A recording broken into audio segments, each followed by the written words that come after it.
Next topic हमारे पास है electrostatic potential energy. तो इलेक्ट्रोस्टैटिक पोटेंशियल एनर्जी, इससे पहले हम एक बार जनरल पोटेंशियल एनर्जी की अगर डेफिनेशन की बात करें तो उसको जो डिफाइन किया गया है वो इस तरीके से डिफाइन किया गया है कि negative of work done by internal conservative force will be stored in form of potential energy. अब ये जो डेफिनेशन है उसी को मैथमेटिकल फॉर्म में लिखा गया है कि minus work done by internal conservative force equals to change in potential energy. ये इसकी जनरल डेफिनेशन है पोटेंशियल एनर्जी की।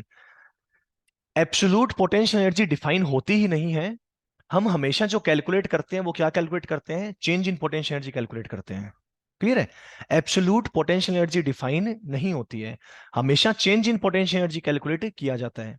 हाँ, एब्सोल्यूट काइनेटिक एनर्जी वो डिफाइन होती है, हम हमेशा काइनेटिक एनर्जी का फॉर्मूला लिख देते हैं हाफ एम वी स्क्वायर, लेकिन एब्सोल्यूट पोटेंशियल एनर्जी डिफाइन नहीं होती है। We always calculate change in potential energy. अब ये जो हमने लिखा है यहाँ पे इंटरनल कंजर्वेटिव फोर्स, अगर हम ग्रेविटेशनल पोटेंशियल एनर्जी की बात कर रहे हैं तो जो ग्रेविटेशनल फोर्स है वो इंटरनल कंजर्वेटिव फोर्स की तरह एक्ट करेगा उस सिस्टम के लिए। अगर हम इलेक्ट्रोस्टैटिक पोटेंशियल एनर्जी की बात कर रहे हैं तो जो इलेक्ट्रिक फोर्स है वो इंटरनल कंजर्वेटिव फोर्स की तरह एक्ट करेगा। अगर हम स्प्रिंग पोटेंशियल एनर्जी की बात कर रहे हैं तो जो स्प्रिंग फोर्स है वो इंटरनल कंजर्वेटिव फोर्स की तरह एक्ट करेगा। क्लियर है? लेकिन अगर हम थोड़ा डेफिनेशन को दूसरे पर्सपेक्टिव से देखते हैं तो ये जो सेकंड वाली डेफिनेशन यहां पे लिखी हुई है, इस डेफिनेशन से हम अच्छे से समझ सकते हैं कि हाँ भाई, डेफिनेशन जो है पोटेंशियल एनर्जी की वो यही होनी चाहिए थी। सेकंड डेफिनेशन लिखी हुई है कि work done by external force to create a system of charges will be stored in form of potential energy. Will be stored in form of potential energy. Even यहां पे क्या आना चाहिए आपके पास? इलेक्ट्रोस्टैटिक पोटेंशियल एनर्जी, क्योंकि हमने charges लिख दिया वहां पे। इलेक्ट्रोस्टैटिक पोटेंशियल एनर्जी मतलब ये कह रहा है कि एक्सटर्नल फोर्स जो भी वर्क करेगा, एक्सटर्नल फोर्स जो भी वर्क करेगा किसी भी सिस्टम को बनाने में, वो जो वर्क है वो किसके अंदर स्टोर हो जाएगा? उसकी पोटेंशियल एनर्जी की फॉर्म में स्टोर हो जाएगा। लेकिन आगे एक आपके पास कंडीशन भी लिखी हुई है। कंडीशन क्या लिखी हुई है? कि आपको वर्क डन इस तरीके से करना है कि उसकी काइनेटिक एनर्जी चेंज नहीं होनी चाहिए।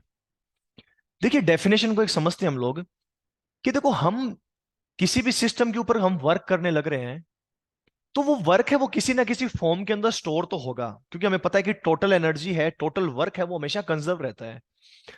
तो जो हम जो वर्क कर रहे हैं वो किसी ना किसी फॉर्म में स्टोर तो होगा। हम हमारे जितना भी सिलेबस है उसके अंदर हम पोटेंशियल एनर्जी और काइनेटिक एनर्जी की फॉर्म में स्टोर मानते हैं। तो जैसे अगर मैं अभी 50 जूल का वर्क करूं किसी सिस्टम पे, तो 50 जूल का कुछ पार्ट तो पोटेंशियल एनर्जी की फॉर्म में स्टोर हो जाएगा और कुछ पार्ट काइनेटिक एनर्जी की फॉर्म में स्टोर हो जाएगा। लेकिन अगर मैं इस तरह से वर्क डन करता हूं कि उसकी काइनेटिक एनर्जी में चेंज कितना हो? जीरो हो। है कि हम इस तरह से वर्क डन कर रहे हैं कि हम ये मेक श्योर कर रहे हैं कि उसकी काइनेटिक एनर्जी चेंज नहीं हो रही है। तो आपको ये बोल दिया कि भाई, हमने 20 जूल का वर्क किया है और उसकी काइनेटिक एनर्जी चेंज नहीं हुई है, तो इसका सिंपली मतलब है कि जो 20 जूल वर्क है वो पूरा का पूरा उसकी पोटेंशियल एनर्जी की फॉर्म में स्टोर हो गया होगा।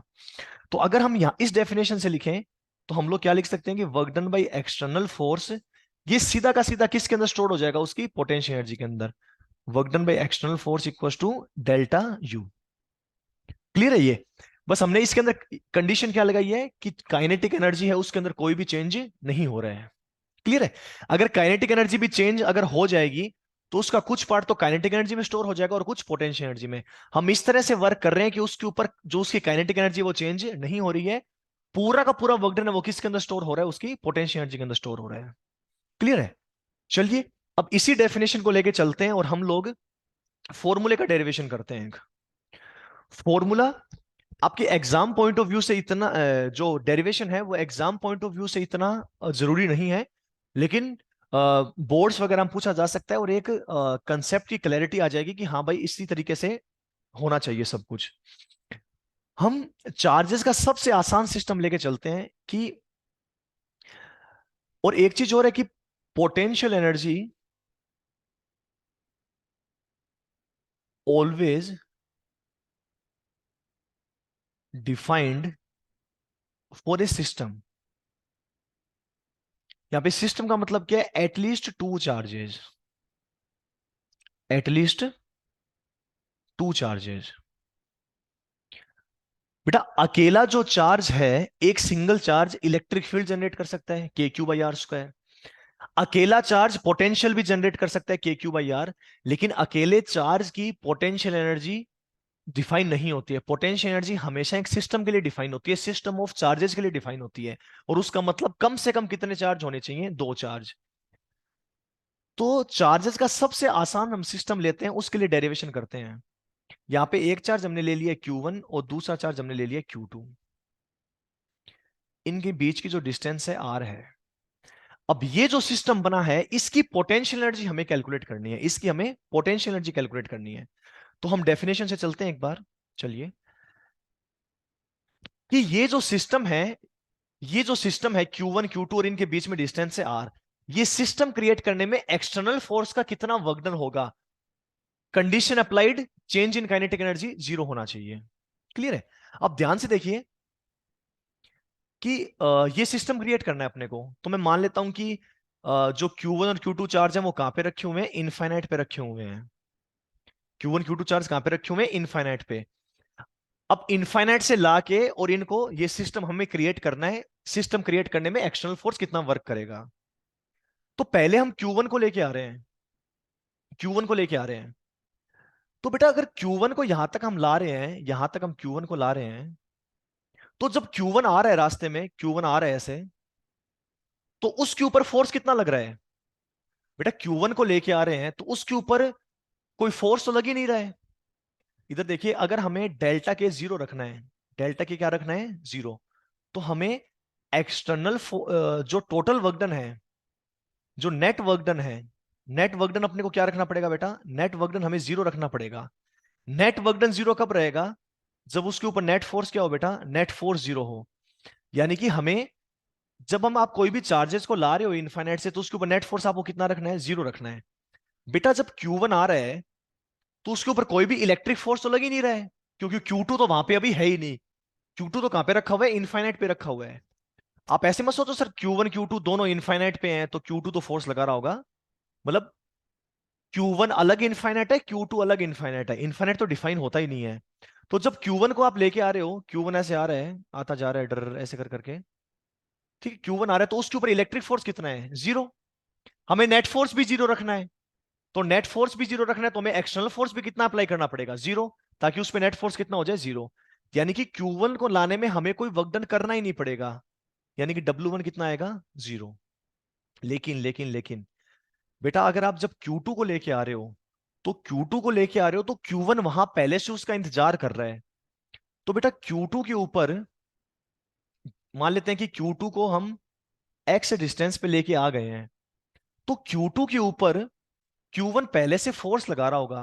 मान लेते हैं कि अभी Q1 Q2 दोनों पॉजिटिव चार्ज हैं। तो Q2 के ऊपर इधर की तरफ फोर्स लग रहा होगा, इलेक्ट्रिक फोर्स। हमें नेट फोर्स क्या रखना है? हमें नेट फोर्स जीरो रखना है। नेट फोर्स जीरो होगा, नेट फोर्स जीरो होगा तभी तो काइनेटिक एनर्जी में चेंज नहीं आएगा। और काइनेटिक एनर्जी में अगर चेंज नहीं आएगा, तभी हमारा वर्क डन पूरा का पूरा उसकी पोटेंशियल एनर्जी की फॉर्म में स्टोर होगा। तो अगर इलेक्ट्रिक फोर्स इधर लग रहा है तो हमें एक्सटर्नल फोर्स इधर लगाना पड़ेगा ताकि नेट फोर्स क्या हो जाए? जीरो हो जाए। तो अगर नेट फोर्स जीरो करना है तो external force plus electric force, इन दोनों का सम कितना होना चाहिए बेटा? जीरो होना चाहिए। तो यहां से हमारे पास एक्सटर्नल फोर्स क्या आ रहा है? एक्सटर्नल फोर्स आ गया minus of electric force. Minus of electric force अगर निकालेंगे तो कितना आएगा? -K Q1 Q2 अपॉन इस मूवमेंट पे x²। ठीक है बेटा। हमें डेल्टा यू निकालना है। डेल्टा यू का हमने फॉर्मूला क्या देखा था? Work done by external force निकाल लो। Work done by external force तो क्या लिखेंगे हम लोग? जो वर्क डन का बेसिक फॉर्मूला है FDR, वो हम लगा देंगे, FDX लगा देते हैं। तो delta you integration external force कितना आ रहा है? ये हमने यहां पे पहले ही लिख दिया है। कितना आ रहा है? -K Q1 Q2 upon x² into dx। अब हमें x की लिमिट लगानी है। बेटा स्टार्टिंग में तो Q2 कहां पे है, इनफाइनाइट पे है, तो x कितना आ जाएगा, इनफाइनाइट। और हमें फाइनली ये वाला सिस्टम क्रिएट करना है, मतलब Q2 और Q1 के बीच में डिस्टेंस कितनी करनी है अपने को, r करनी है। तो लिमिट लगेगी इनफाइनाइट टू r। तो अगर डेल्टा यू हम निकालते हैं तो ये आ जाएगा आपके पास माइनस, बेटा इसका इंटीग्रेशन करोगे तो ये आएगा माइनस के Q1 Q2 अपॉन एक्स, और लिमिट है इसकी इनफाइनाइट टू आर। तो ये माइनस माइनस प्लस बन जाएगा। अब लिमिट लगाओगे तो ये आएगा आपके पास, पहले अपर लिमिट पुट करो, के Q1 Q2 upon are minus के Q1 Q2 अपॉन इनफाइनाइट। तो समथिंग अपॉन इनफाइनाइट क्या हो जाएगा, ये जीरो बन जाएगा। तो हमारे पास डेल्टा यू है, डेल्टा यू मतलब चेंज इन पोटेंशियल एनर्जी, ये कितना आ गया, के Q1 Q2 upon are. Clear है ये? तो ये हमारे पास डेल्टा यू आ गया है। अब बेटा इधर देखो, हम हमेशा कैलकुलेट क्या करते हैं, चेंज इन पोटेंशियल एनर्जी।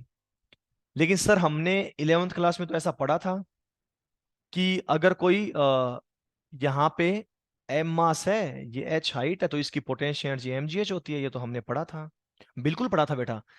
लेकिन आपको ये याद होना चाहिए, इसकी पोटेंशियल एनर्जी आपको mgh लिखने के लिए आपको किसी एक जगह पे पोटेंशियल एनर्जी को जीरो अज्यूम करना पड़ता है।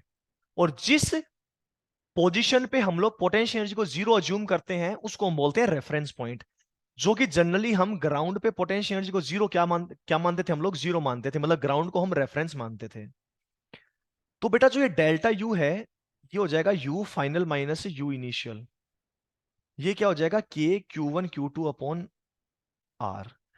बेटा इस चैप्टर के अंदर हम लोग इनफाइनाइट पे पोटेंशियल एनर्जी को क्या अज्यूम करते हैं, जीरो।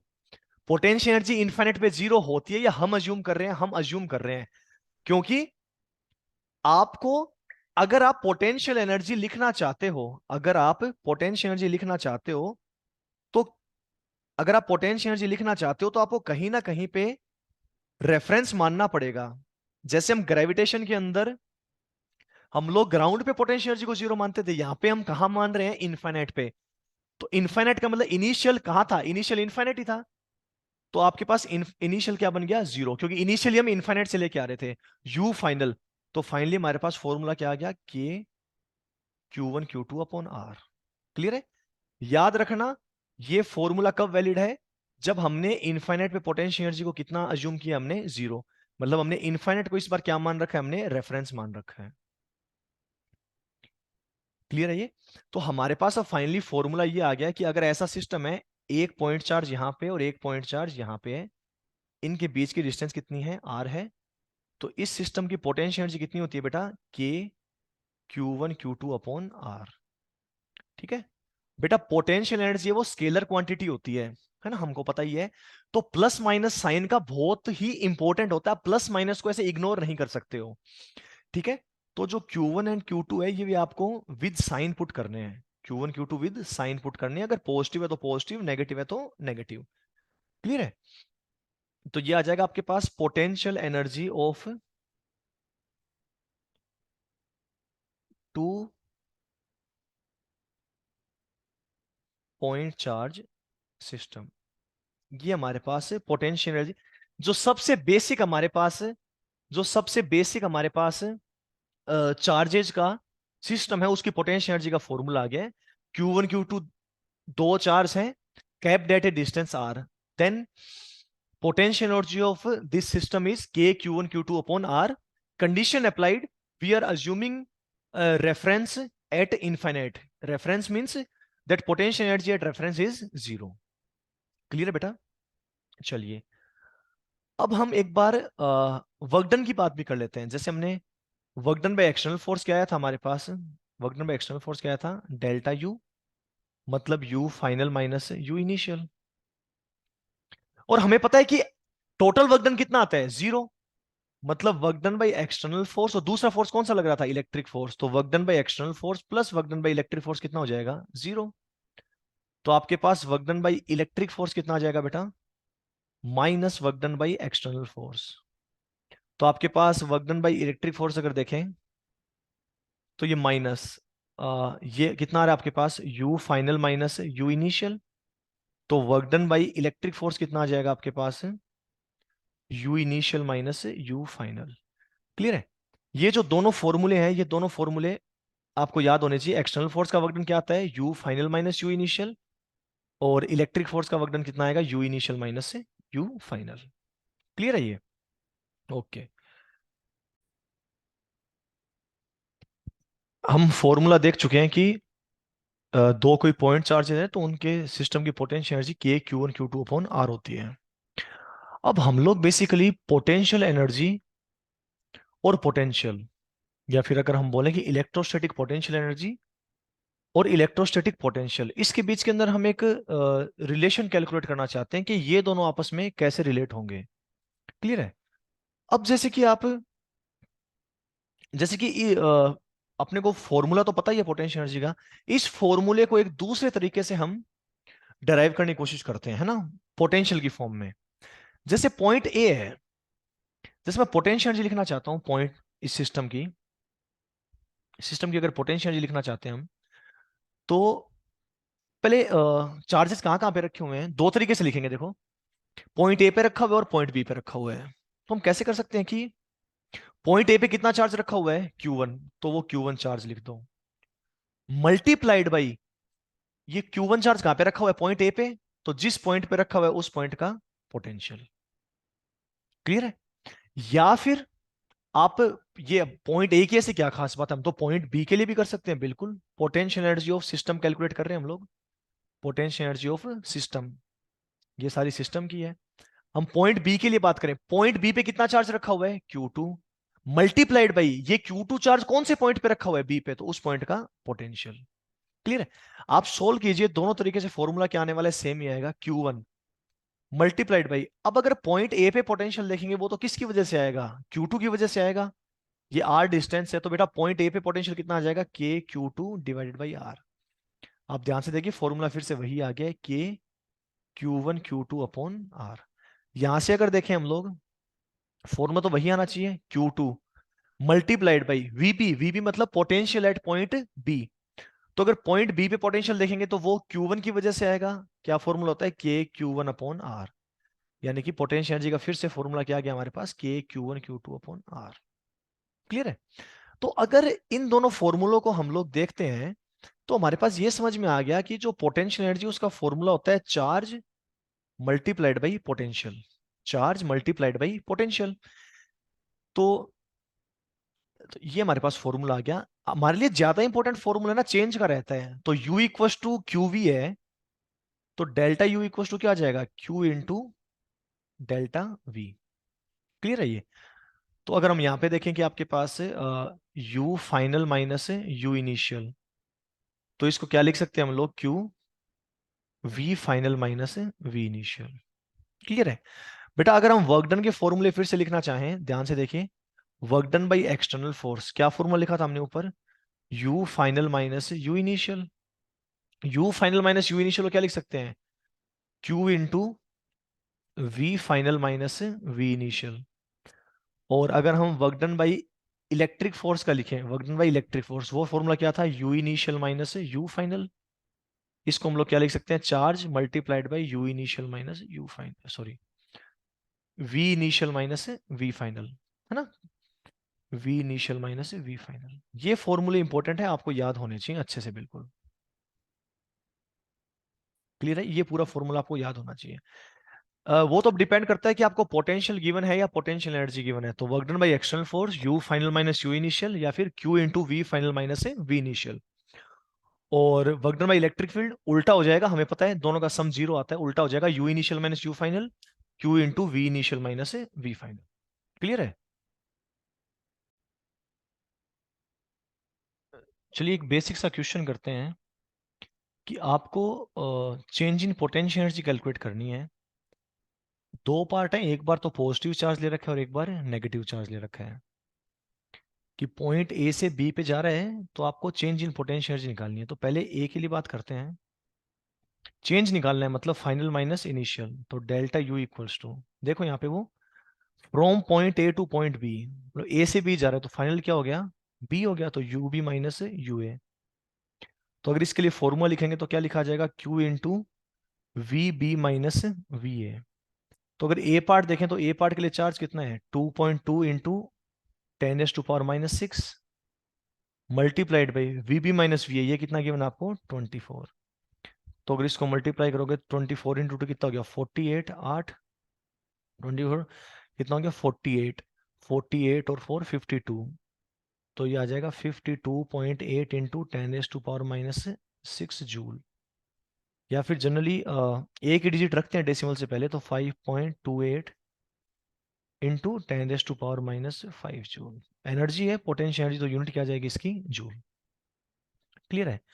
तो अगर बी पार्ट के लिए बात करें, बी पार्ट सेम ही आएगा ऐसे ही, है ना, कि डेल्टा यू इक्वल टू क्या बन जाएगा, वही U B minus U A Q into V B minus V A.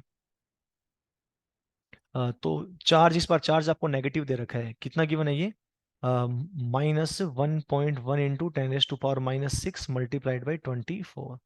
तो ये उसका आधा आंसर आएगा, कितना आ जाएगा, माइनस का 2.64 इंटू 10⁻⁻5 जूल।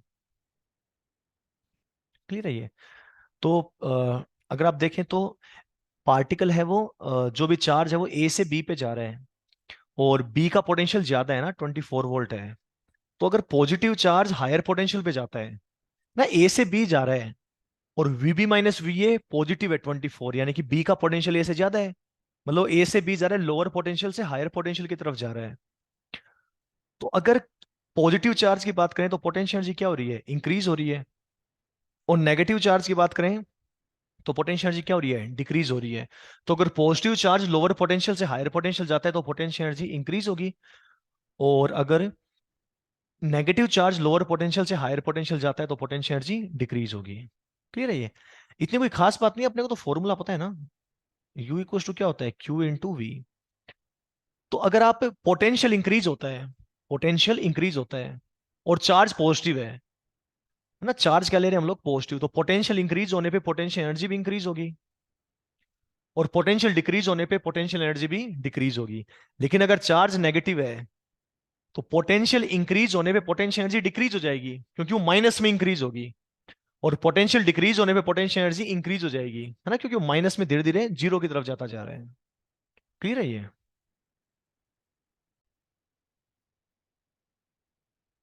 चलिए एक और क्वेश्चन देखते हैं। इसमें बोल रहा है कि ये particle of mass m and positive charge q is released from point A. Release मतलब initial velocity 0। Its speed is found to be v when it passes through a point b. Which of the two points is at higher potential? What is the potential difference between points? ठीक है। अब देखिए, अगर इस type का सवाल हो, कई बार ऐसे कंफ्यूजिंग होता है, कौन हायर पोटेंशियल पे कौन लोअर पोटेंशियल पे है। आप लोग बिना दिमाग लगाए और सीधा एनर्जी कंजर्वेशन अप्लाई कर दिया करो। क्लियर है। तो अपने को पता है कि पहले कहाँ पे है वो, पॉइंट ए पे है, यहाँ पे उसकी वेलोसिटी कितनी है, 0। अब बाद में वो पॉइंट बी से जब क्रॉस कर रहा है तो उसकी वेलोसिटी कितनी गिवन है, v। क्लियर है। तो पॉइंट ए हमारे लिए इनिशियल बन जाएगा और पॉइंट बी फाइनल बन जाएगा। क्लियर है। तो तो अगर हम एनर्जी कंजर्वेशन लगाएं, u initial plus K initial equals to U final plus K final. Clear है। यू इनिशियल की बात करें तो मान लीजिए यू ए है, तो अपने को पता है पोटेंशियल एनर्जी को हम क्या लिख सकते हैं, चार्ज मल्टीप्लाइड बाई उस पॉइंट का पोटेंशियल, तो Q into V A. Initial A होगा ना, इसलिए ए पे काइनेटिक एनर्जी कितनी है, 0। फाइनल का हम बात करें तो मतलब बी पे, ये फॉर्मूला लगा रहे हैं हम लोग, potential energy equals to charge multiplied by potential, तो Q multiplied by V B, और वहां पे काइनेटिक एनर्जी कितनी है, half M into V square. Clear है। तो अगर इसको थोड़ा सोल्व करें तो ये क्या आ रहा है, Q into V A minus V B equals to half M into velocity square. ठीक है। अगर अपने को पता है बेटा कि जो चार्ज है वो क्या है, पॉजिटिव है। याद रखना ये चार्ज पॉजिटिव नेगेटिव, चार्ज ऊपर गिवन है आपको कि चार्ज कैसा है, यहाँ पे देखिए चार्ज कैसा है आपके पास, नेगेटिव सॉरी पॉजिटिव है। तो चार्ज पॉजिटिव है तो हम बोल सकते हैं कि V A minus V B. देखो हाफ एम वी स्क्वायर क्या होता है, पॉजिटिव, और ये क्यू भी क्या है, पॉजिटिव, इसका मतलब V A minus V B क्या आएगा आपके पास, पॉजिटिव आएगा। तो V A minus V B क्या आएगा, पॉजिटिव। अगर V A minus V positive है तो इसका मतलब जो वी ए है वो वी बी से क्या है, ज्यादा है। तो जो ए है वो क्या है, ए जो है वो हायर पोटेंशियल पे है, ए का पोटेंशियल बी से ज्यादा है, तो ए किस पे आएगा आपके पास, हायर पोटेंशियल पे आएगा। क्लियर है। और आपसे दोनों के पोटेंशियल डिफरेंस पूछा, तो यहां से हम V A minus V B, है ना, इस स्टेप से आगे प्रोसीड कर रहे हैं। तो V A minus V B क्या आ जाएगा आपके पास, M V square divided by 2 Q. ये अपने पास पोटेंशियल डिफरेंस आ गया। और V A minus V B वो पॉजिटिव आ रहा है, इसका मतलब ए का पोटेंशियल बी से ज्यादा होगा। तो पॉइंट ए है वो हायर पोटेंशियल पे है, और पॉइंट बी है वो लोअर पोटेंशियल पे है।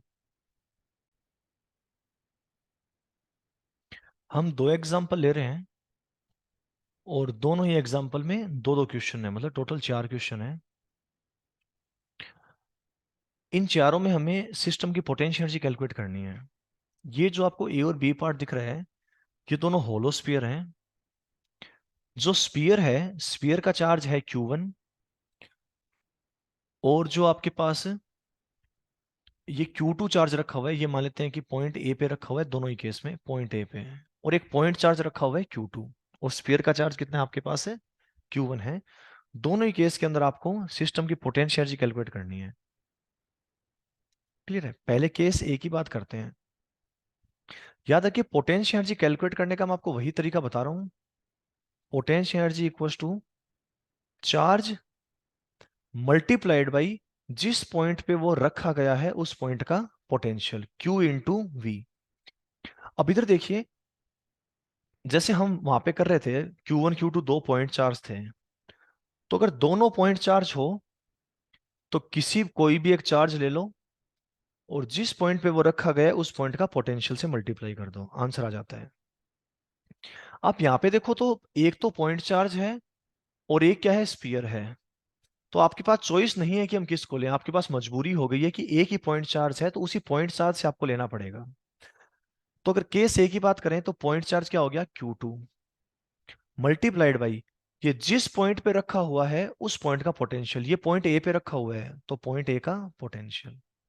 तो अगर हम देखें कितना आएगा आपके पास, Q2 मल्टीप्लाइड बाई, बेटा पोटेंशियल के आपको फॉर्मूले याद होने चाहिए, हम पहले वाले लेक्चर्स के अंदर देख चुके हैं। पॉइंट ए का जो पोटेंशियल आएगा वो Q1 जो चार्ज है होलोस्फीयर का उसकी वजह से आएगा। पॉइंट ए वो होलोस्फीयर के बाहर है, तो होलोस्फीयर के अगर बाहर पॉइंट होता है तो उस पर पोटेंशियल होता है KQ upon distance from centre. तो K Q1 upon distance from centre, centre से डिस्टेंस देखना है तो आर तो ये हो गई, तो R plus R by two कितनी आ जाएगी ये, 3R/2। तो अगर आंसर देखें अपने पास कितना है, 2 ऊपर चला जाएगा, तो 2K Q1 Q2 divide by 3R, ये एक अपने पास आंसर आ जाएगा। ठीक है। अब ऐसे ही अपन केस बी की बात करते हैं। केस बी की पोटेंशियल एनर्जी ऑफ सिस्टम देखनी है अपने को। अगेन एक पॉइंट चार्ज है और एक आपके पास स्फीयर है, तो पॉइंट चार्ज ले लो Q2, वो पॉइंट ए पे रखा हुआ है, तो पॉइंट ए का पोटेंशियल Q2। बेटा इस बार अगर आप देखो, तो पॉइंट ए है वो होलोस्फीयर के इनसाइड है। होलोस्फीयर के इनसाइड जो पोटेंशियल होता है वो हर पॉइंट पे सेम होता है, और KQ अपॉन रेडियस के बराबर होता है। तो के स्फीयर का कितना है, Q1 अपॉन रेडियस, तो KQ भाई, यानी कि पॉइंट ए तो आप कहीं पे भी रख दो, Q2 चार्ज स्फीयर के अंदर कहीं पे भी रख दो, पोटेंशियल एनर्जी सेम ही आएगी, के Q1 Q2 divided by radius. Clear है। ये तो हो गया होलोस्फीयर के लिए दोनों। अगर यही दोनों क्वेश्चन हम सॉलिड स्फीयर के लिए करें, तो बस सॉलिड स्फीयर का फॉर्मूला चेंज हो जाएगा। केस ए की बात करें, केस ए की, तो ये भी मान लेते हैं पॉइंट ए पे रखे हुए हैं, पॉइंट ए पे। तो केस ए की बात करें, तो पोटेंशियल एनर्जी ऑफ सिस्टम कितना आ जाएगा आपके पास, point charge Q2 multiplied point A का पोटेंशियल Q2, ए का पोटेंशियल, पॉइंट ए है वो तो सॉलिड स्फीयर के बाहर है, तो होलोस्फीयर और सॉलिड स्फीयर के लिए सेम फॉर्मूला आता है, KQ upon distance from centre. तो के स्फीयर का चार्ज कितना है, Q1 डिस्टेंस फ्रॉम सेंटर, तो ये कितना आ जाएगा आपके पास, ये R प्लस आर ले रखा है, तो कितना आ जाएगा आपके पास, सेंटर से डिस्टेंस 2R, कितना आ गया आपके पास, के Q1 Q2 divide by 2R। Clear है। अब अगर बी पार्ट की बात करें, तो बी पार्ट में भी सेम फॉर्मूला आएगा, potential energy of system equals to, point charge कौन सा है, Q2, पॉइंट ए पे रखा हुआ है, तो potential of point A Q2 multiplied by, हाँ बेटा, अब जो पॉइंट ए है वो सॉलिड स्फीयर के इनसाइड है, इनसाइड फॉर्मूला होता है के क्यू, अब ये फॉर्मूला याद होना चाहिए, KQ अपॉन 2R³ 3R² माइनस R², तो KQ अपॉन 2R³ 3r² minus small R square. Small R होता है डिस्टेंस फ्रॉम सेंटर, जो कि r/2 है, तो ये आ जाएगा r²/4। क्लियर है? बस अब कैलकुलेशन करनी है आपको, कुल मिला के आंसर आ जाएगा k Q1 Q2 तो आएगा ही। यहाँ पे देखो ये तो कितना आएगा, 4×3 = 12, 12 - 1 कितना रह गया यहाँ पे, 11, डिवाइड बाई 4 तो है, 4×2 = 8 इंटू आर, ये आंसर आ जाएगा अपने पास। क्लियर है? तो ये लिखने का तरीका होता है कि जहाँ पे पॉइंट चार्ज है वो पॉइंट चार्ज लिख दो, मल्टीप्लाइड बाई वो जिस पॉइंट पे रखा हुआ है उस पॉइंट का पोटेंशियल कितना है। क्लियर है? ये ग्रेविटेशनल पोटेंशियल एनर्जी के लिए भी सेम आता है, बस वहां पे formula k Q1 Q2 upon are ना होकर -G m1 m2 upon are हो जाता है। बाकी ग्रेविटेशनल पोटेंशियल एनर्जी भी कैलकुलेट करने का सेम ही तरीका होता है। नेक्स्ट क्वेश्चन है कि एक रीजन है जिसके अंदर इलेक्ट्रिक फील्ड है, इलेक्ट्रॉन है ना, इलेक्ट्रॉन याद रखना नेगेटिव चार्ज है ना, नेगेटिव चार्ज है, क्योंकि इसमें पॉजिटिव नेगेटिव में गड़बड़ हो सकती है। Travels from A to B, it slows from A पे वेलोसिटी इतनी है और बी पे वेलोसिटी इतनी है, इसकी वेलोसिटी ए से बी तक गया तो कुछ कम हो गई, तो आपसे पोटेंशियल डिफरेंस पूछा है। अगेन देखो पोटेंशियल डिफरेंस आपको कुछ कुछ गिवन है, और आपसे क्या पूछा हुआ है, वेलोसिटी। आप तो ये देख लो कि वेलोसिटी का अगर सवाल आ जाए तो एनर्जी कंजर्वेशन से ही होगा, और कोई चारा नहीं है ना। एक मोमेंटम कंजर्वेशन बनता है, लेकिन इस टाइप का सवाल है अगर, है ना, कि इस टाइप का सवाल है कि ए और बी दो अलग अलग पोजीशंस आपको दे रखी है ना, कि ए पे कुछ है बी पे कुछ है, और पोटेंशियल और वेलोसिटी का मिक्स सवाल है, तो एनर्जी कंजर्वेशन ही होगा। तो ए से बी जा रहा है, तो इनिशियल तो हो गया हमारे लिए ए, और बी क्या हो गया, फाइनल। तो potential energy U initial plus K initial equals to U final plus K final. Initial A है तो U A plus K A equals to U B plus K B.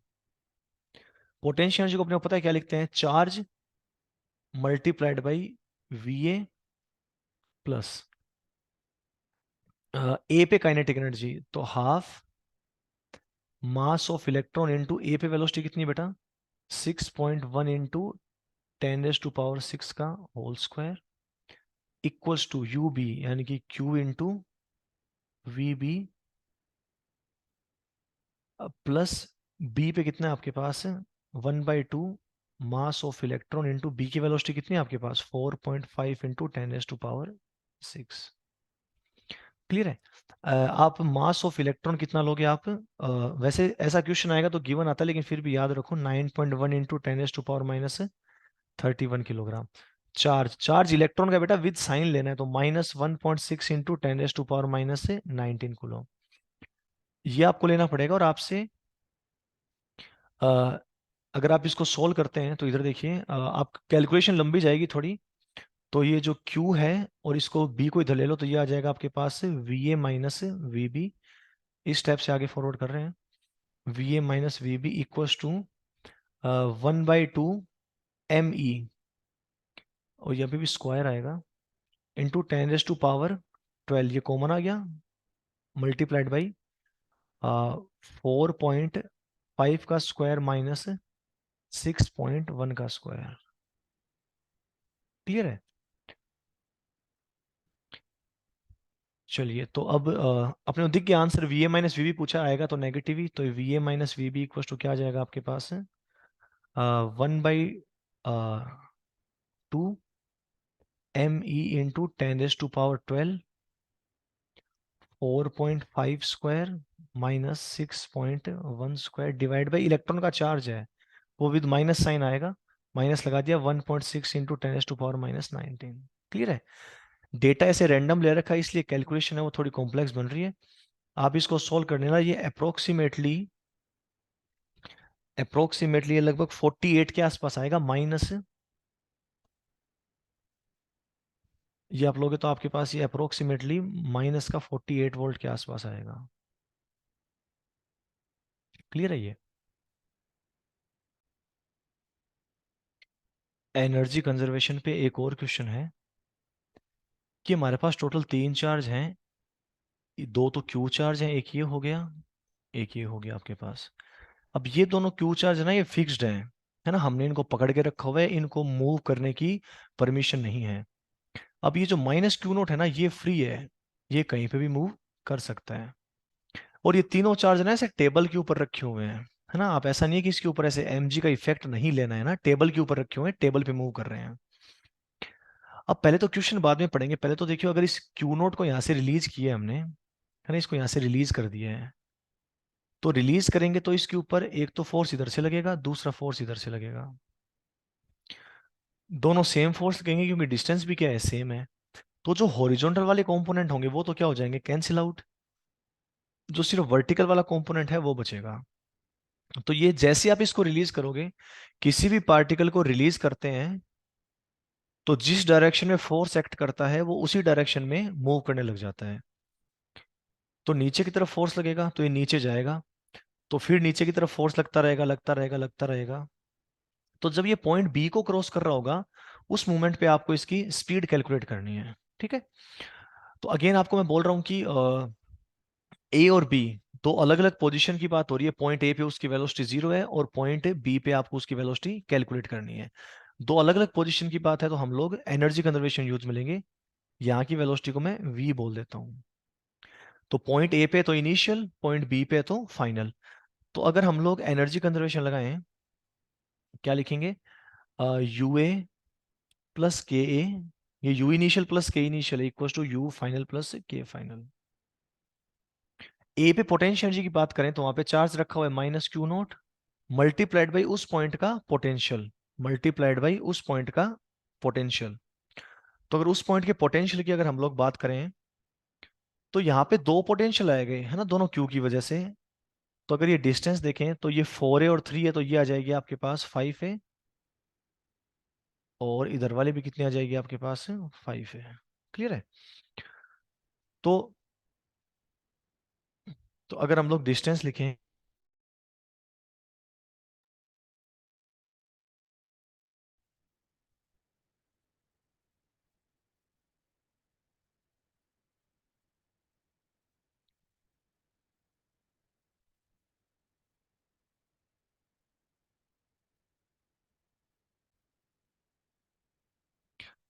दूसरे क्यू की वजह से लिखेंगे तो वो भी कितना आ जाएगा आपके पास, के क्यू अपॉन 5 है। अगर ए पे काइनेटिक एनर्जी की बात करें तो वहां से रिलीज किया तो कितनी हो जाएगी, 0। पॉइंट बी की बात करें, मतलब चार्ज यहां पे आ चुका है माइनस क्यू नोट, तो minus Q naught multiplied by point B का पोटेंशियल। तो वहां पे दोनों क्यू की वजह से आएगा के क्यू अपॉन 3 ए प्लस के क्यू अपॉन 3 ए। मास एम मान लेते हैं, तो बी पे काइनेटिक एनर्जी कितनी हो जाएगी, half M into V square. बस अब तो कैलकुलेशन है, कैलकुलेशन करते हैं। ये आ जाएगा minus 2 times K Q Q naught divided by 5 है, equals to minus 2 times K Q Q naught divide by 3 है, plus half M into V square. अगर यहाँ से हम लोग half M V square calculate करते हैं तो ये हमारे पास आ जाएगा K Q Q naught upon A, ये तो कॉमन आ जाएगा यहाँ पे, और ये हमारे पास आ जाएगा माइनस 2 भी कॉमन ले लीजिए, तो ये आ जाएगा -1/5 प्लस 1/3। तो half M V square equals to, अब तो कैलकुलेशन बची है बस, तो ये आ जाएगा 2 के Q naught divide by A multiplied by.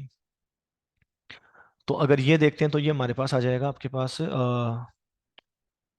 15, और ये आ जाएगा 2।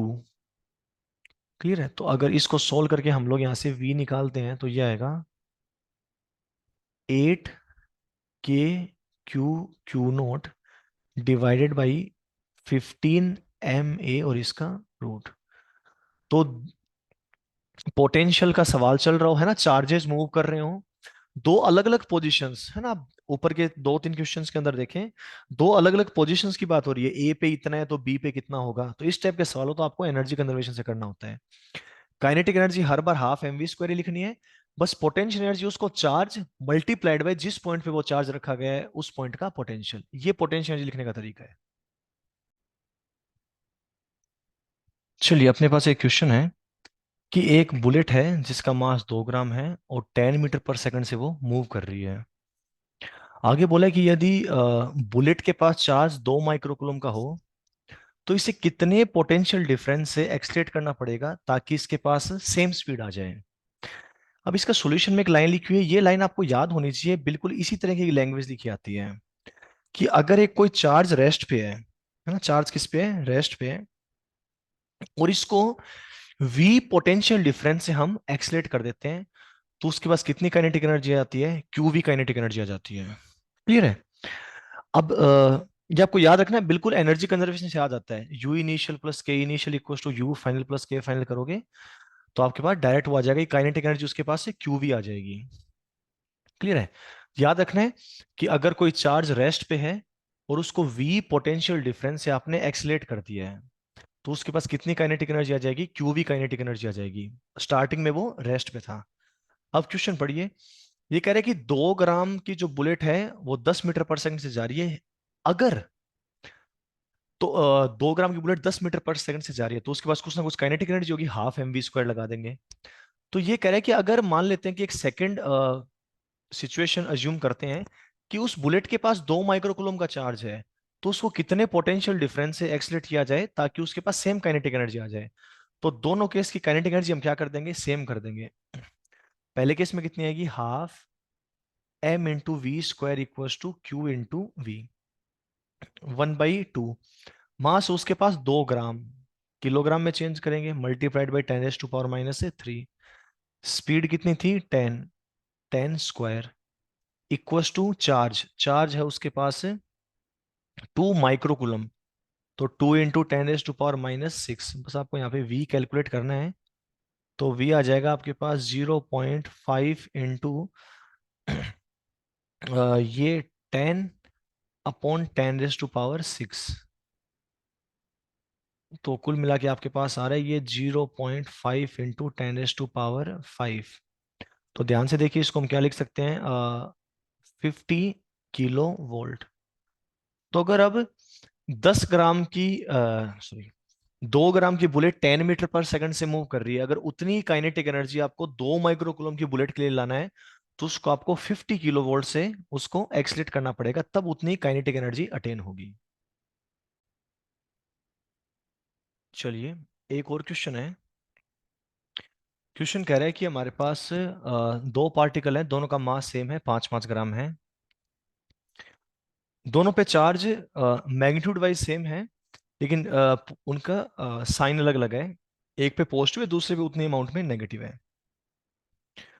उन दोनों को रिलीज कर दिया है, उन दोनों को रिलीज कर दिया है रेस्ट से।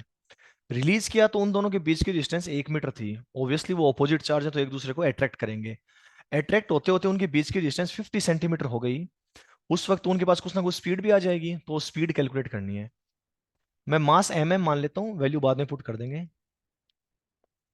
इनके बीच की डिस्टेंस पहले कितनी थी, 1 मीटर, और अभी दोनों की वेलो रेस्ट के ऊपर है, दोनों की वेलोसिटी कितनी है, 0, सॉरी, हाँ मास है और चार्ज में क्यू और माइनस क्यू मान लेता हूँ। ठीक है। ऑब्वियसली एक दूसरे को अट्रैक्ट करेंगे, तो अट्रैक्ट करते करते इनके बीच की डिस्टेंस 50 सेंटीमीटर हो गई। बेटा इधर देखिए, मास सेम है, मास सेम है, तो आपको मोमेंटम कंजर्वेशन लगाने की जरूरत नहीं है ना। तो हम डायरेक्ट ही कह सकते हैं कि दोनों की जो स्पीड है वो क्या आएगी, सेम आएगी, है ना, दोनों की जितनी भी आएगी वी आएगी। ठीक है। क्योंकि अब देख लो, अगर आप मास अलग अलग है तो इनिश है ना, एक्सटर्नल फोर्स तो है नहीं, इनके बीच में जो फोर्स लग रहा है वो इंटरनल फोर्स है, पी इनिशियल 0 है, तो आपको पी फाइनल 0 करना है, तो एक का एम वी होगा तो दूसरे का माइनस एम वी होगा, इसलिए दोनों की स्पीड सेम आएगी।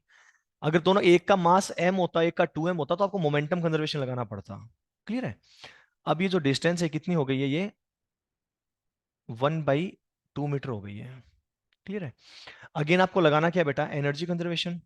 आपको बता दिया यू ही नहीं, क्योंकि एनर्जी तो कंजर्व रहेगी, क्योंकि एक्सटर्नल फोर्स का वर्क डन कितना आ रहा है, एक्सटर्नल फोर्स तो कोई एक्ट ही नहीं कर रहा है, एक्सटर्नल फोर्स का वर्क डन 0 है, तो U initial plus K initial equal to U final plus K final. Initially देखो, यू इनिशियल ग्रेविटी वाली पोटेंशियल एनर्जी को कंसिडर नहीं करना है, क्योंकि चार्ज वगैरह आपको दे रखे हैं, है ना। तो विद साइन पुट करने, तो माइनस k Q1 Q2, तो k Q² / 1।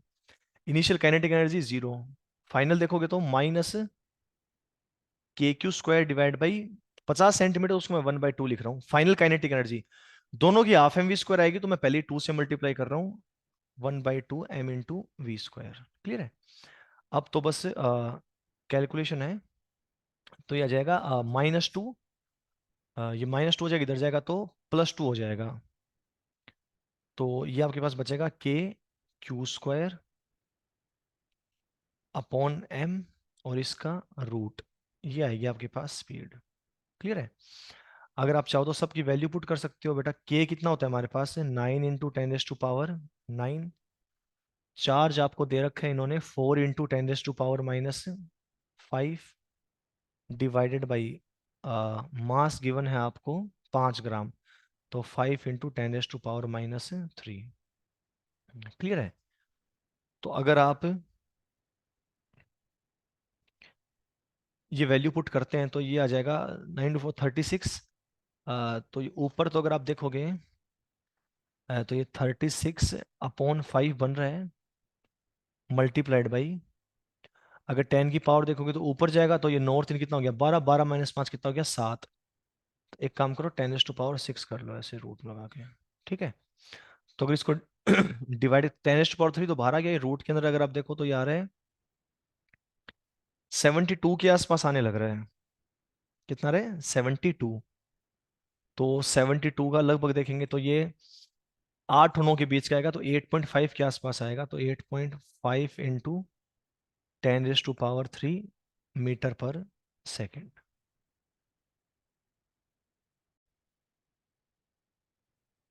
हमने कैलकुलेशन में गलती कर दी है कहीं पे, ये Q² आएगा, है ना? ये Q² आएगा, तो कैलकुलेशन में थोड़ी एरर है।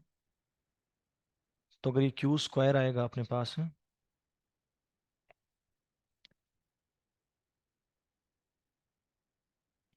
चलिए दोबारा देख लेते हैं कितना आएगा ये। तो 9 × 16 यानी कि 144, ये 4 का स्क्वायर 16 बनेगा, 144/5 इंटू, अगर 10 की पावर अगर देखें हम लोग तो ये आ जाएगा -10 हो गया, और ऊपर 9 है तो कितना बचा, -1, ये ऊपर जाएगा तो ये 10 का स्क्वायर, और ये इसका ये रूट आ रहा है। ठीक है? तो अगर ये देखेंगे तो 10 तो बाहर आ गया, रूट में देखो अप्रोक्सीमेटली कितना बच रहा है, 2 44, तो 28, है ना? 28 के आसपास बच रहा है, तो ये लगभग 5 से ज्यादा, 6 से कम, तो लगभग लगभग ये अप्रोक्सीमेटली 54 मीटर पर सेकंड के आसपास आंसर आ जाएगा। ठीक है?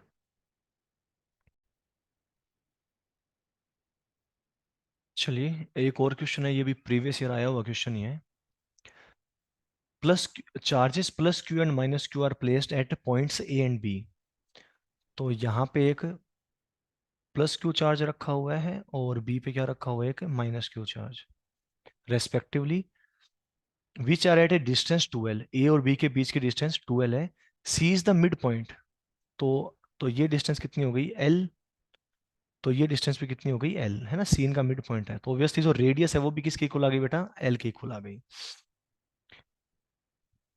The work done in moving A Q charge along the semi circle CRD is, यानी कि एक क्यू चार्ज है, +q चार्ज, वो पहले तो कहाँ पे है, C पे, फिर उसको कहाँ पे लेके चले गए, D पे। तो इसके अंदर कितना वर्क डन करना पड़ेगा, सिर्फ वर्क डन लिखा जाता है तो इसका मतलब आपसे work done by external force ही पूछा जा रहा है। तो अभी अभी हमने देख लिया था कि हमारे पास work done by external force का फॉर्मूला क्या आता है अपने पास है, चार्ज, कौन से चार्ज को लेके जा रहे हो, +q है, और v final minus v initial, ये पोटेंशियल कौन से हैं, जिस पॉइंट पे वो रखे गए हैं। क्लियर है? तो q v फाइनल, बेटा उसको CRD लेके जाना है ना? CRD तो पहले कहाँ पे, लास्ट में कहाँ गया, D के ऊपर। तो potential at point D minus potential at point C, तो Q चार्ज। बेटा Q चार्ज को तो आप मूव करवा रहे हो, तो जो पोटेंशियल देखा जाएगा वो तो Q और -Q की वजह से देखा जाएगा, है ना? क्योंकि आप पॉइंट C पे देखोगे तो Q तो पॉइंट C पे रखा हुआ है, तो C का डिफाइन नहीं होगा। अगर D की बात करोगे, मतलब Q चार्ज है वो घूम के D पे ऊपर आ गया है, तो कैपिटल Q की वजह से नहीं देखा जाएगा। ठीक है? तो +q और -q की वजह से देखेंगे, तो पहले अगर पॉइंट C की बात करें, फाइनल क्या है, D है ना? तो पॉइंट डी की बात करें तो जो +q है वो डी से 3L डिस्टेंस पे है, और -q है वो डी से L डिस्टेंस पे है। तो अगर तो प्लस की वजह से देखें तो KQ/3L, माइनस वाले की वजह से देखें तो KQ/ और वो L डिस्टेंस पे है। बेटा सी पॉइंट की बात करें तो सी पॉइंट पे तो जितना प्लस का आएगा उतना ही माइनस का आएगा। प्लस वाले का कितना आएगा, के क्यू बाई एल, और माइनस वाले का माइनस के क्यू बाई एल। तो सी पॉइंट का तो कितना आ रहा है बेटा, जीरो ही आ रहा है, -0। ठीक है, तो आपका अगर वर्क डन देखें हम लोग, work done by external force, बस ऐड करना है आपको। ये 1/3 -1 बन रहा है, तो माइनस का 2/3, तो -2 KQQQ/3L, ये आ रहा है। क्लियर है। जनरली जो ऑप्शंस आते हैं उसके अंदर के को है ना 1/4 पाई एप्सिलॉन नॉट पुट करके रखते हैं।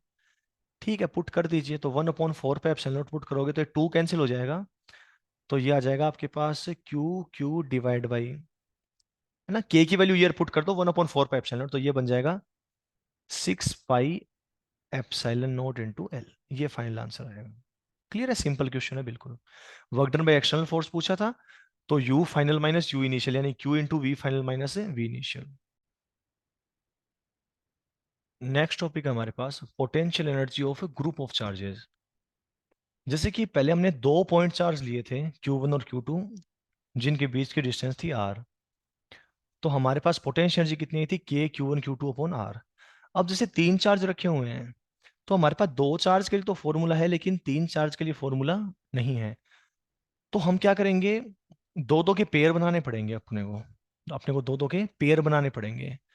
तो कई बार एक तो ये कंफ्यूजन हो जाता है कि सर नंबर ऑफ कितने पेयर बनेंगे, यहाँ तो तीन है, Q1 Q2 Q3, तो आपको आसानी से नजर आ जाएंगे कि यहाँ पे पेयर कौन कौन से बनेंगे। एक Q1 और Q2 का पेयर बनेगा, ठीक है, एक Q2 और Q3 का पेयर बनेगा, और एक Q1 और Q3 का पेयर बनेगा। टोटल तीन पेयर बनेंगे। कई बार चार्जेस ज्यादा हो जाते हैं तो हमें पता ही नहीं चलता कि कितने पेयर बनेंगे, तो उसके लिए एक फॉर्मूला है टोटल नंबर ऑफ पेयर्स, है ना, ऐसे क्वेश्चंस में टोटल नंबर ऑफ पेयर्स। तो ये हमारे पास आएगा n × n-1/2। n का मतलब होता है नंबर ऑफ चार्जेस, कि कितने चार्ज रखे हुए हैं। क्लियर है। तो यहाँ तो वैसे दिख ही रहा था तीन आ रहे हैं, फिर भी नंबर ऑफ पेयर्स यहाँ पे निकाल के एक बार देख रहे थे, n की वैल्यू 3 है, तो 3 × 3 - 1/2, कितने पेयर बनेंगे बेटा, तीन पेयर बनेंगे। क्लियर है।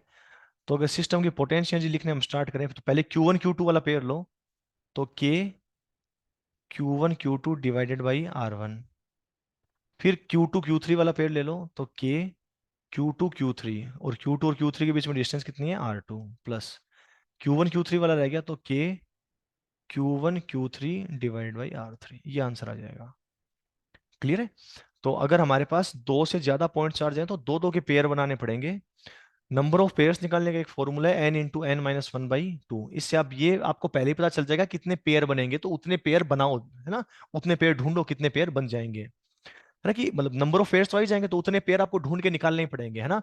जब तक उतने पेयर ना बन जाए तब तक ढूंढते रहो। क्लियर है। अब हमारे पास ये क्वेश्चन है, एक स्क्वायर है, स्क्वायर के चारों वर्टेक्स के ऊपर चार चार्जेस रखे हुए हैं, Q -2Q 4Q और 3Q। इस सिस्टम की पोटेंशियल एनर्जी निकालनी है। तो सबसे पहले तो एक काम करते हैं, नंबर ऑफ पेयर्स निकाल लेते हैं, नंबर ऑफ पेयर्स। तो नंबर ऑफ पेयर्स हमारे पास आएंगे n × n, 4 हो गया इस बार, n-1/2। तो अगर ये देखें नंबर ऑफ पेयर्स कितने आ रहे हैं बेटा, 6 आ रहे हैं। अब कई बार क्या है कि सर नंबर ऑफ पेयर 6 बनेंगे, 6 पेयर बनाने के अंदर भी हमें दिक्कत होती है कि सर पता नहीं कौन सा आ गया और कौन सा नहीं आया है। तो आप एक काम कर दिया करो, जैसे चार है ना, चारों में से कोई भी आप सिलेक्ट कर लो। जैसे मैं सबसे पहले क्यू सेलेक्ट कर लेता हूँ। अब ये जो क्यू है, इस क्यू की पोटेंशियल एनर्जी रिमेनिंग तीन के साथ लिख दो। तो पहले 2Q के साथ लिखोगे तो आएगी माइनस का 2 KQ² डिवाइड बाई एल। फिर इस 4Q के साथ लिखोगे तो आएगी ये आपके पास 4 KQ² डिवाइडेड बाई √2L। फिर अगर 3Q के साथ लिखोगे तो ये आएगी आपके पास 3 KQ² divide by L. Clear है। तो ये तो Q का हो गया।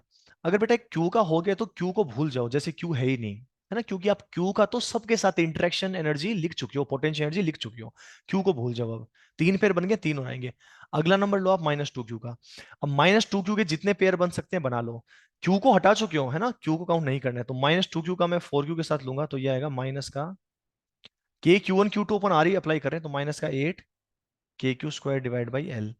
अब 3Q के साथ आएगा तो ये आएगा माइनस का 6 KQ² डिवाइड बाई √12। अब ये आ गया तो इसको भी भूल जाओ। अब तो 3Q और 4Q बचे, तो ये तो सिंपल फॉर्मूला आ जाएगा, दो ही बचे ना, तो plus 12 KQ² divide by L. ये 6 पेयर बन के देखिए आप। तो अगर आप इन सबको ऐड करना चाहें हम लोग, तो एल एल जिनका बेस एल है उनको एक साथ ले लो, तो -2 और 3, तो कितना हो गया, एक। एक और -8 कितना हो गया, -7। -7 और 12 कितना बच गया, 5। तो 5 KQ² डिवाइड बाई एल। अब जिनका बेस √12 बोलो, 4। 4 में से -6 गया तो -2, तो -2 KQ² डिवाइड बाई √12। ठीक है, वैसे आंसर आ गया है। अगर आप और इसको फर्दर थोड़ा अच्छे तरीके से लिखना चाहते हो तो KQ² अपॉन एल कॉमन ले लो, यह आ जाएगा 5 - 2 अपॉन √2 है, तो 5 - √2। ये हमारे पास फाइनल आंसर आ जाएगा।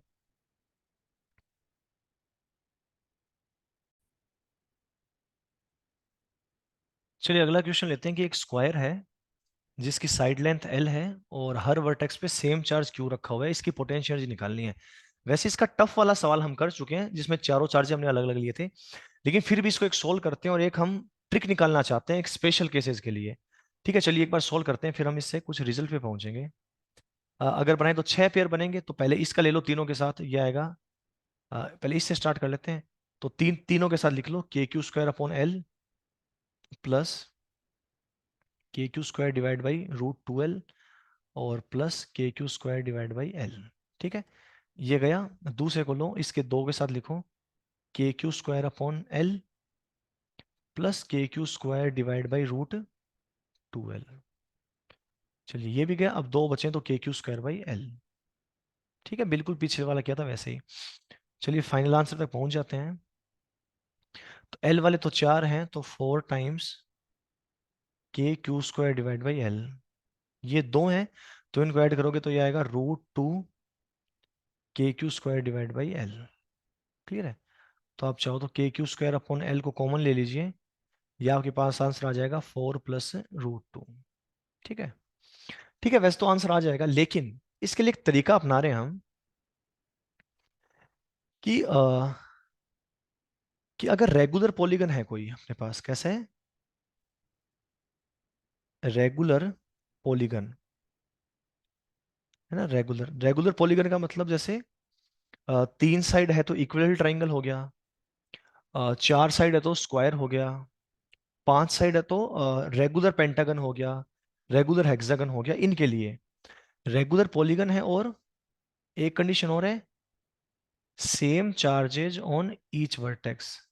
Same charges on each vertex, ये दो कंडीशन होनी चाहिए कि एक तो रेगुलर पॉलीगन होगा, equal triangle, square, regular pentagon, regular hexagon, यही आने वाले हैं, या क्यूब आ जाएगा। ठीक है, अगर सेम चार्जेस रखे हुए हैं हर वर्टेक्स के ऊपर, तो इसके लिए हम एक ट्रिक लगा सकते हैं कि potential energy of system equals to n/2 into U1।